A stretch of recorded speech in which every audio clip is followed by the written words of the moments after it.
Saday adamlarla жолықтық Құдайға шүкір тәуелсіздіктің арқасында. Turgut Özal'dı gördüm. Turgut Özal. Turgut Özal'dı ben bir neçe ret gördüm. Turgut Özal bir ерекше жаратылған bir қасиетті адам еді. Мен барғанымда мен o жолы президентіміздің тапсырмасымен менен жол ашылды ғой.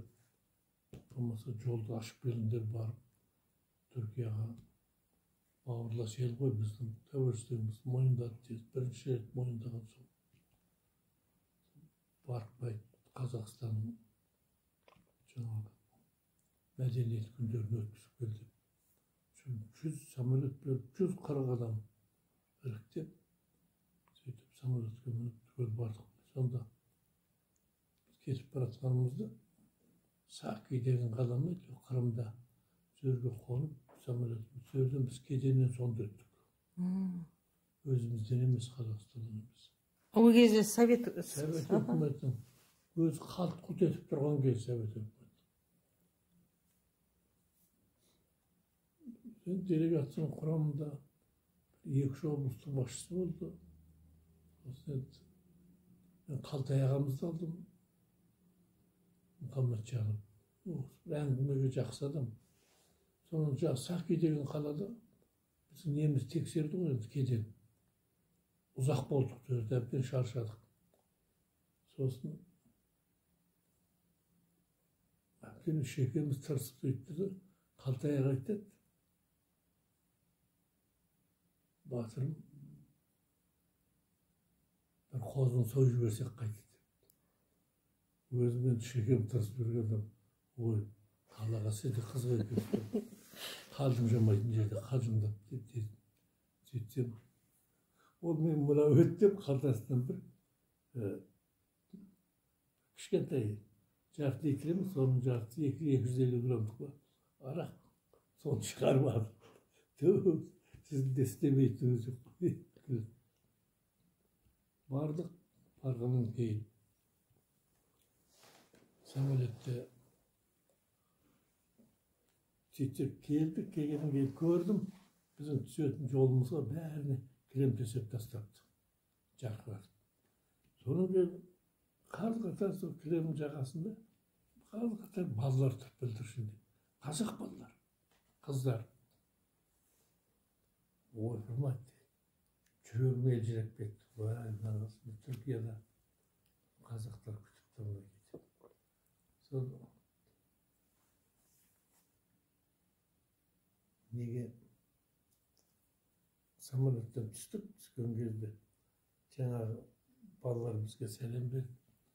Сонда мен жүрегім елжіреп кетті.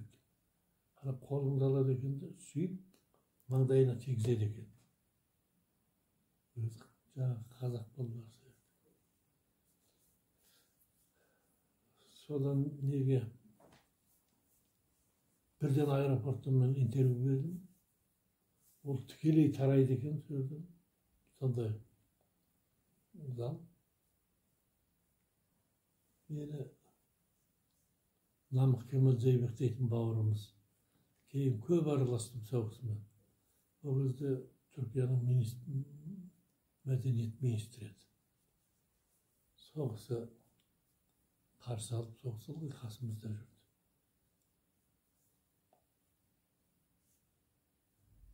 Сөйлеп, тікелей эфирге сөйлегенде Түркияға алғысымды айттым, бауырларым. Ең қиын кезде нағыз дос, нағыз бауыр екендеріңіз танытқан ерсіздер. Біз ар жақта, сіздер бұл жақта бір-бірімізге жете алмай, осы кездесуді 1000 жыл аңсадық. Сөйтіп жетіп отырмыз деген. Соны риза болып ертеңіне Түркияның газеттерін мен осы сөзімді газеттің басына жазыпты. Сосын мен жаңа график жасап қойған, аралап. Неге? Президент Анкарада Biz Ankara'ya topladık aytmak. Esenboğa mı? Aeroportu. Esenboğa. Esenboğa dedi. Söyledi. Keşkisin жаңағы өзінің графигіменен Намық Кемал Зайбектің жасаған келіскен графигімен араладық. Сонда Сүлеймен Демирел Түркияның премьер-министрі еді. Сол кісімен жолықтық. Ол кісі соғын бір айтпа бірдеңе болып ол кісіні құттықтайды екен, соны көрдім. Қалтасына ақша салып алып, ондайды біз көрген жоқ қой біздер. Сөйтіп көп сөйлестік.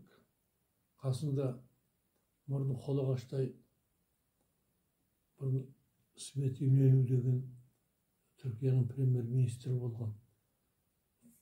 Соның баласы отыр екен, Ердол деген. Сөйтсем оның анақысының орынбасары екен. Бойы ұзын, мұрны қолағаштай жаңағы спонсоры. Екеуі ашық сөйлесті менімен. Сонда байқағаным, екеуі Turgut Özal'a қарсы екен. Кейін ақыры кім біледі енді. Ақыры Turgut Özal'дың түбіне жетті.